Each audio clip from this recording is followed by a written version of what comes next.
So good morning.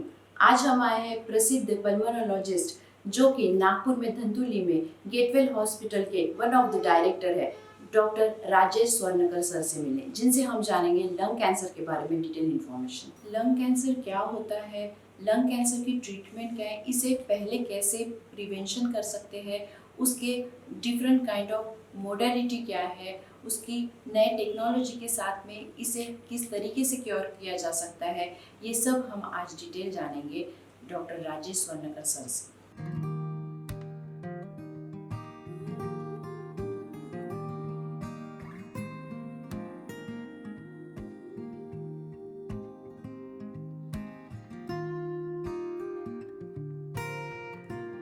Hello sir, very good morning. Hello Shraddha, how are you?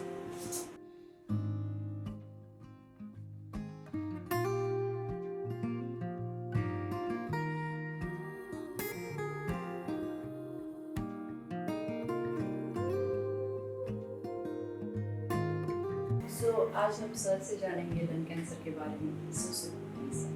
तो जो फेफड़े का cancer है, एक ऐसी बिल्कुल श्रेणी में आता है जो कि ये काफी खतरनाक श्रेणी के जो रहते हैं कैंसर्स, उनमें से ये एक कैंसर है। और इसका कारण ये है कि इसका पता भी काफी देर से चलता है और पेशेंट्स काफी लेट स्टेज में हमको प्रेजेंट करते हैं और इसीलिए इसका स्टेजिंग बढ़ जाती है। और ये ऐसा देखा गया है कि फेफड़े का कैंसर अधिकतर उनको होता है जिन्होंने पहले धूम्रपान किया है। तो smoking is the most common cause of lung cancer और इसलिए 40 वर्ष के बाद के ही बिल्कुल लोगों का पुरुषों में ज्यादा होता है।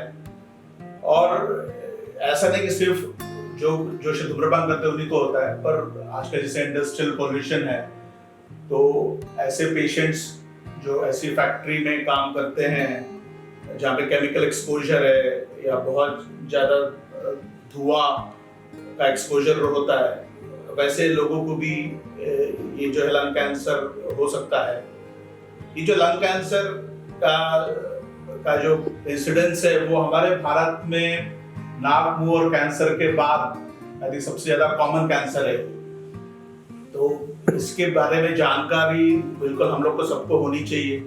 और इसके जो लक्षण हैं, ये लक्षण जो रहते हैं, जो खासकर ऐसे लोग जो पहले धूम्रपान जिन्होंने किया है, उन्हें ये समझना चाहिए कि अगर आप धूम्रपान कर रहे हैं काफी दिन से और आपको अगर खांसी आ रही है, खांसी के साथ थोड़ा सा खून के ड्रॉप्स आ रहे हैं, पहले खून के कतरे आते हैं, फिर एकदम पूरा काफी ब्लीडिंग होने भी लगता है, इसके कारण भी उनको पहले समझना चाहिए कि ऐसा तकलीफ तो नहीं है और चेक कराना चाहिए।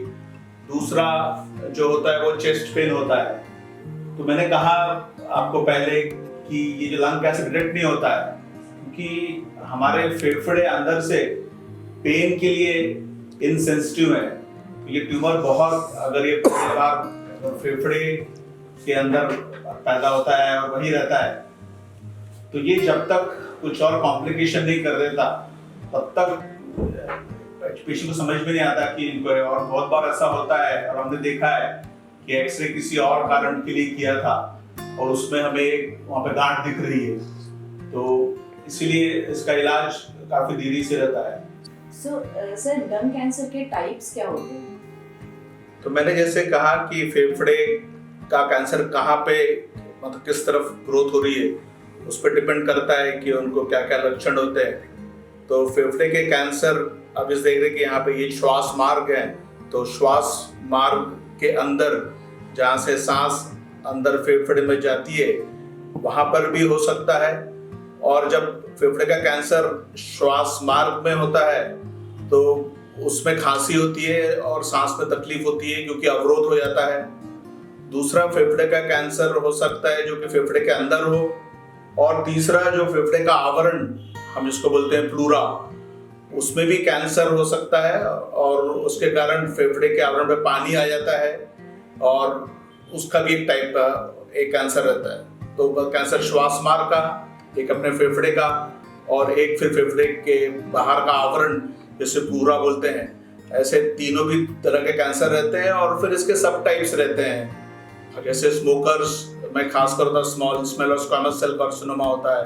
तो ये सब खैर जो भी डॉक्टर्स को पता चलता है कि कौन से टाइप का कैंसर है तो उसके बराबर वैसे ही ट्रीटमेंट देते हैं। तो इसलिए टाइप ऑफ कैंसर जानना बहुत ज़्यादा जरूरी है। और एक और जो चीज़ महत्वपूर्ण रहती है जो कि हमें ट्रीटमेंट में मदद करती है उसको हम बोलते हैं स्टेजिंग। तो कैंसर का सबसे बेस्ट स्टेज वो रहता है जहाँ पे हम उसको काट के या ऑपरेशन करके हम उसको फेंक दें या हम उसको निकाल दें। लेकिन जैसे मैंने कहा कि ये स्टेज सिर्फ फर्स्ट और सेकंड स्टेज में ही हम ऑपरेशन कर सकते हैं और थर्ड और फोर्थ में हमें फिर कीमोथेरेपी या तो रेडियोथेरेपी या आजकल काफ़ी कुछ नए ड्रग्स आ गए जिसको हम टारगेटेड इम्यूनोथेरेपी बोलते हैं जो इसमें लाभ देती है। अब ये स्टेजिंग और कैंसर का निदान ये कैसे होता है, इसके लिए दो तीन टेस्ट बहुत जरूरी होते हैं और उसमें एक होता है दूरबीन का टेस्ट, हम जिसे ब्रोंकोस्कोपी बोलते हैं। और जैसा आप लोग को मालूम होगा कि कैंसर हम जब भी उसका निदान करना चाहते हैं उसके लिए बायोप्सी लेना पड़ता है। उसका एक हमको एक जो भी ट्यूमर है उसका एक छोटा सा टुकड़ा, महीन टुकड़ा इनफैक्ट, जिसको माइक्रोस्कोप से देखते हैं और फिर पता चलता है कि ये कैंसर है कि नहीं और अगर है तो कौन सी स्टेज में है। तो इसके लिए हम लोग, मैंने जो कहा कि दूरबीन की जांच करते हैं जिसको लोग ब्रोंकोस्कोपी बोलते हैं। बहुत बार फेफड़े के कैंसर का फैलाव हो जाता है और फेफड़े के बाहर जो लिम्फ नोड्स रहते हैं वहां पर भी उसका अंश देखने में आता है। तो हम लोग जब ऐसा सीटी में देखते हैं कि ऐसा हो रहा है तो एक और दूरबीन पद्धति जो बहुत महत्वपूर्ण है, जो विदाउट चीरफाड़ हम अंदर के जो लिम्फ नोड्स रहते हैं उसकी बायोप्सी कर सकते हैं, उसको हम ईबस बोलते हैं, एंडोब्रोंकियल अल्ट्रासाउंड।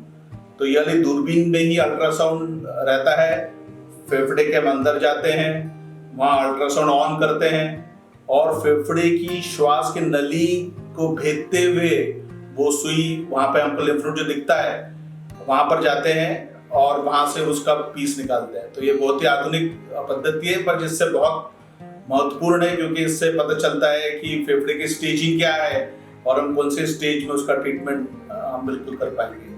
सर, लंग कैंसर के पेशेंट अगर आपके आते हैं तो आप किस तरीके की ट्रीटमेंट उनके तो क्योंकि ये एक कैंसर है तो कैंसर की ट्रीटमेंट पद्धति सभी कैंसर में जो रहती है वो स्टेजिंग के ऊपर निर्भर रहती है। और अगर पेशेंट हमारे पास पहले आ जाता है तो सबसे अच्छी जो ट्रीटमेंट जो लंग कैंसर का रहता है वो कि उसको ऑपरेशन से निकाल दिया जाए।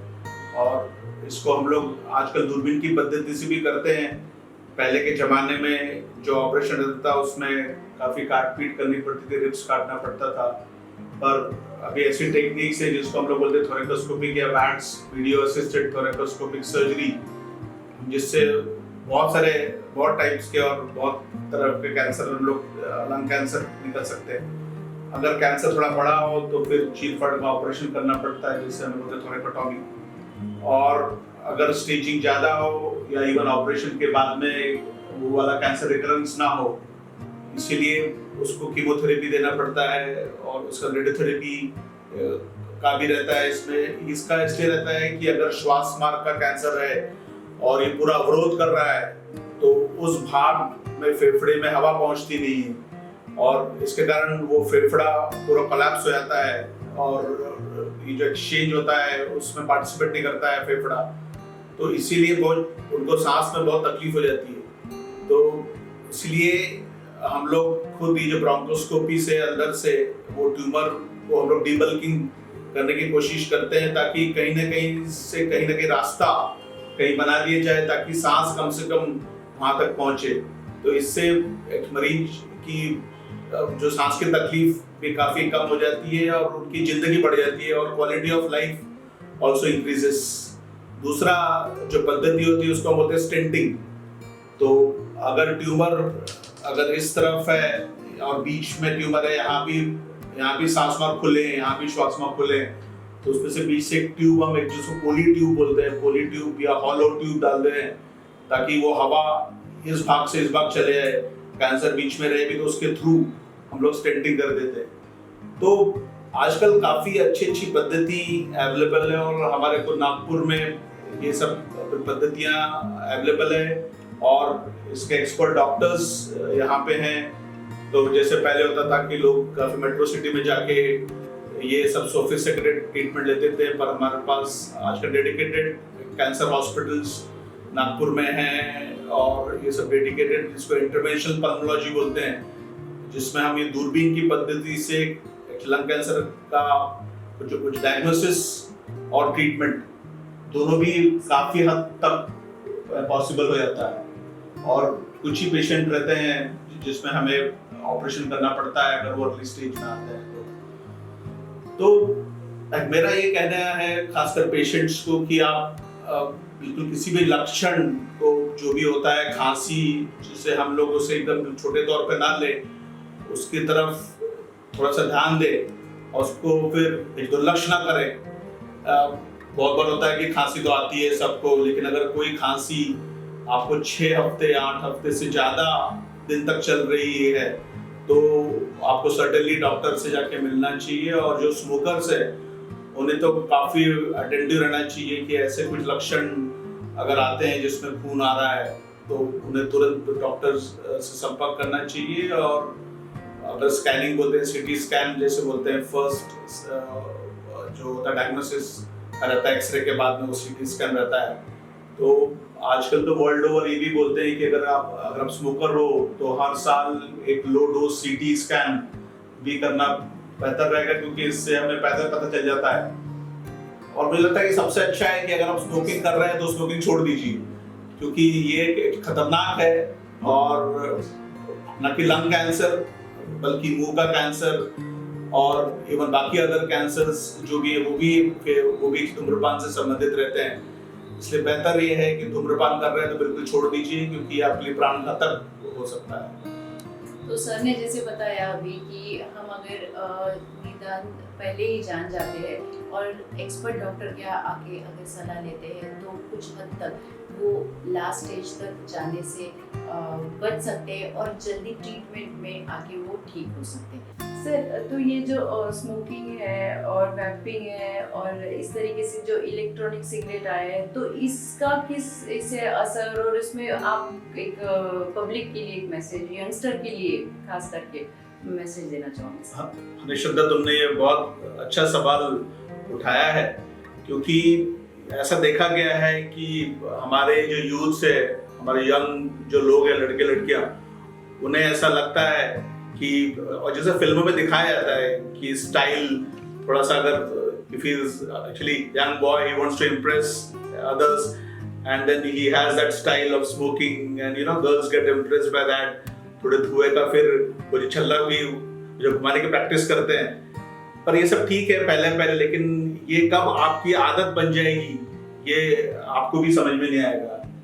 और दूसरा एक और जो बहुत एक मिथ है कि इलेक्ट्रॉनिक सिगरेट और वैपिंग सेफ है, कि स्मोकिंग नहीं करते हैं लेकिन हम लोग अगर वेपिंग करते हैं आजकल, बिल्कुल। और आजकल वो हुक्का बार से इतने खुल गए हैं जिसमें वो फ्लेवर्ड कुछ धुआं डालते हैं तो वो लेते हैं। पर देखिए, आपके फेफड़े और श्वास मार्ग भगवान ने बनाए हैं ताकि आप उसके अंदर ताजी ऑक्सीजन लो, क्योंकि उसकी आपको जरूरत है बॉडी की। जो आपके ऑर्गन्स फंक्शन करते हैं, वो जो आप ऑक्सीजन लेते हो श्वास मार्ग से, उस पे आपका निर्भर रहता है।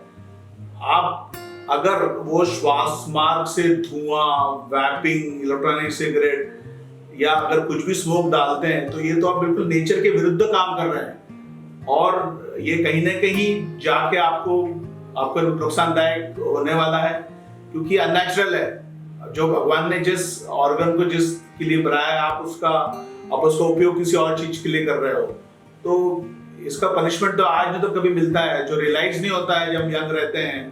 बट बाद में जब हो जाता है, हम देखते हैं पेशेंट जब आता है मतलब लास्ट स्टेज में, वो जब अपनी जिंदगी की भीख मांगता है, ऑलमोस्ट भीख मांगता है कि डॉक्टर साहब मेरे से गलती हो गई, अब आप कुछ कीजिए। और ये हमें बहुत बुरा लगता है कि हम उनको बहुत ज्यादा हेल्प नहीं कर पाते। तो आई थिंक इसकी आदत जो पहले लगती है यूज में, जब वो कॉलेज स्टूडेंट्स रहते हैं और वो कब आपकी छोटी सी जो आप बोलते हैं कि नहीं ये तो हमारा, मैं तो ऐसे स्टाइलिशली कर रहा हूँ, लेकिन कब आदत बन जाती है ये आपको खुद को समझ में नहीं आता।